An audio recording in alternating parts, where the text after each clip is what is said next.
Kita semua tahu bahwa harta SDA sumber daya alam kita yang namanya nikel dikeduk habis-habisan untuk membuat Tiongkok jadi raja baterai dunia, yang mana harta kita bisa habis tanpa memberikan keuntungan ke bangsa dan negara. Apa buktinya kalau nikel yang dikeduk itu tidak memberikan keuntungan? Buktinya kita saat ini masih cari hutangan bernegaranya. Bisik-bisik di sana-sini di warung kopi sudah jadi pembicaraan umum, namun pejabat yang melindungi perampokan tambang nikel itu terlalu kuat. Jadi tetap saja pengadukan terjadi dan pengiriman dilakukan besar-besaran tanpa kita tahu isinya apa yang dikirim tadi. Mau litium, fero besinya, apapun yang nempel ikutan yang jauh lebih berharga dari nikel, kita tidak tahu. Orang pejabatnya semua baru semua, bernegaranya mana ngerti sih beginian. Kita ilustrasikan. Kalau Anda pedagang, Anda mau beli barang pasti semurah-murahnya. Ingat ya, Tiongkok itu platform berpikirnya adalah pedagang. Jadi kalau beli sesuatu, selain minta harga murah, pasti minta bonus yang banyak. Dalam dunia tambang, pengedukan bahan baku ada di dalamnya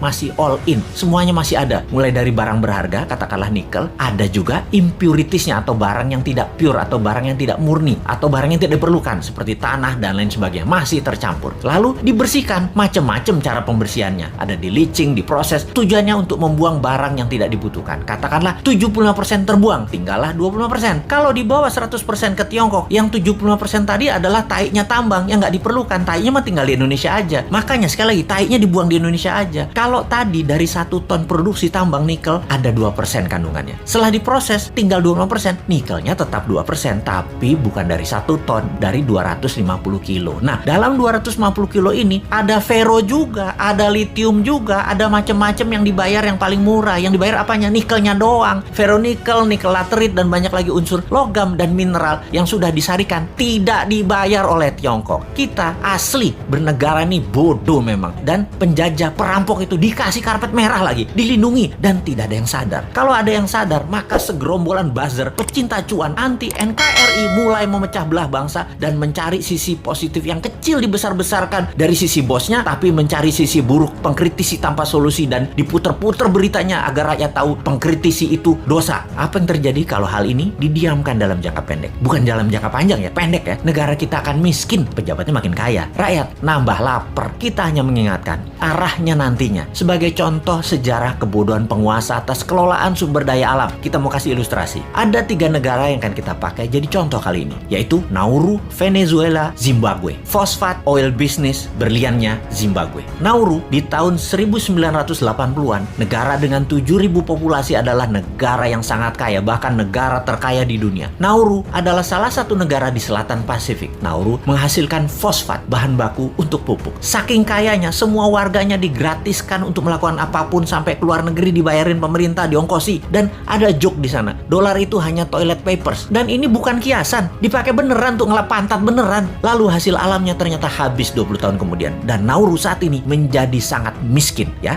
Itulah cerita sederhananya. Venezuela dimanja dengan 95% minyak dan gasnya yang diekspor, membuat negara ini menjadi negara petrodolar. Begitu harga minyak anjlok dan uang hasil ekspor tadi hanya buat foya-foya, bukan untuk membangun sektor lain, Venezuela hyperinflasi dan menjadi negara miskin sekarang. Saat ini ketika harga minyak naik, Venezuela sudah tidak bisa produksi lagi dan tidak ada negara mau beli minyak dari Venezuela. Jadilah Venezuela negara paria, negara setengah gagal. Terakhir, Zimbabwe, penghasil berlian. Begitu tambang berlian habis, pecah perang saudara, ambyar negara Zimbabwe yang tadinya makmur dan menjadi salah satu negara termakmur di Afrika. Kesamaan ketiganya adalah tidak bisa mengelola sumber daya alam dengan baik, dijual murah, dikeduk asing, dilindungi pejabat yang berkuasa pada saat itu. Semoga kita bukan jadi negara yang keempat. Uang pinter semua kok pejabatnya, gak mungkin lah ditipu Tiongkok. Emangnya kayak bos men, bodoh beneran.